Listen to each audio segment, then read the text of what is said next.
cathédrale accueille de manière permanente un évêque, eh bien c'est l'État qui est responsable de l'entretien du bâtiment et aussi des immeubles par destination que sont les ordres. Mais ce n'est malheureusement plus le cas dans le Bretagne.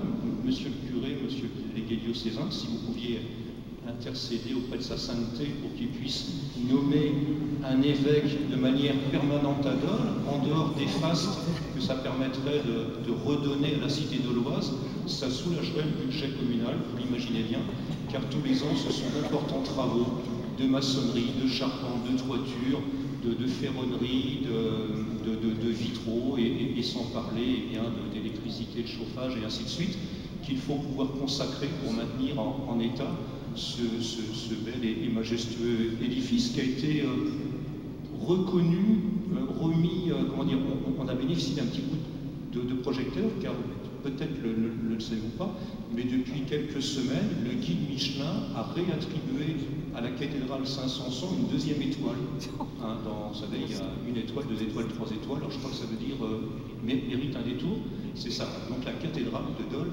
mérite un détour, et donc on est heureux de cette reconnaissance. Plus sérieusement, eh bien, ces travaux importants nous obligent à être attentifs par rapport à l'ensemble du mobilier et de tout ce qui est présent dans cette cathédrale, et notamment les orgues. Alors on l'a dit, normalement un relevage, c'est une fois tous les 30 ans. Alors les difficultés à boucler le budget ont fait qu'on a dépassé de quelques années cette durée fatidique, mais on a réussi à franchir l'obstacle. Alors pour l'instant, c'est un obstacle qu'on a assumé de manière totalement autonome, car depuis quelques années, les financeurs institutionnels que sont l'État, l'Europe, la région ou le département, eh bien, n'interviennent plus pour nous aider à pouvoir financer ces travaux.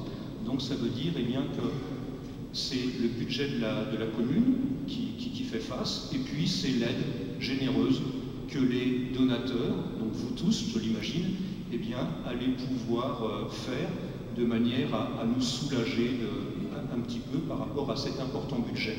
Donc il y a deux manières pour pouvoir participer de manière individuelle à cette grande opération, soit par l'intermédiaire de l'association des Amis des Orgues et de la paroisse, donc c'est le petit papier qui était à l'intérieur du livret qui vous a été distribué, ou au travers d'un petit flyer qui était déposé sur vos chaises, et qui est à l'initiative de la Fondation du patrimoine, qui, comme son nom l'indique, est une fondation qui est destinée à collecter des fonds auprès des particuliers et de manière à pouvoir aider les maîtres d'ouvrage, donc souvent les collectivités, à pouvoir faire face à différents travaux.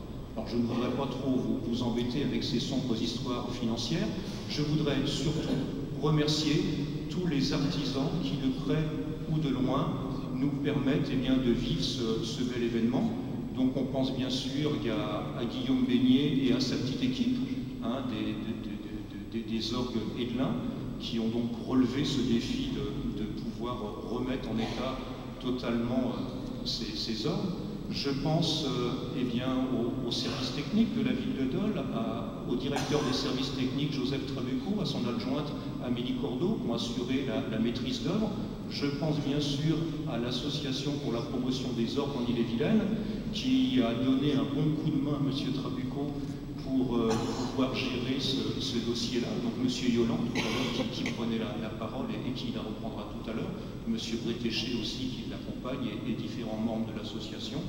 Je pense aussi à Patrick Amiot, qui en tant que conseiller municipal en charge du patrimoine, a été cette courroie de transmission entre la ville, entre l'entreprise, entre la paroisse, de manière à ce que tout puisse se faire dans les meilleures conditions.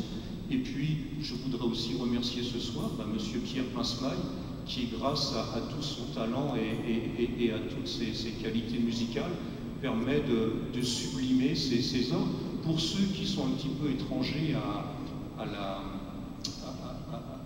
la culture musicale, ou en tout cas liturgique, et à celle qui est liée aux orgues, je voudrais vous dire que Pierre Pincemaille est certainement dans le top 5 des organistes français de sa génération. Donc je voudrais vous dire que ce soir, à Dole de Bretagne, c'est véritablement quelqu'un d'une grande pointure qui est là pour partager cette résurrection. Et je voudrais voilà, le remercier sincèrement en votre nom et peut-être que quelques applaudissements permettront de l'accompagner. Merci à vous.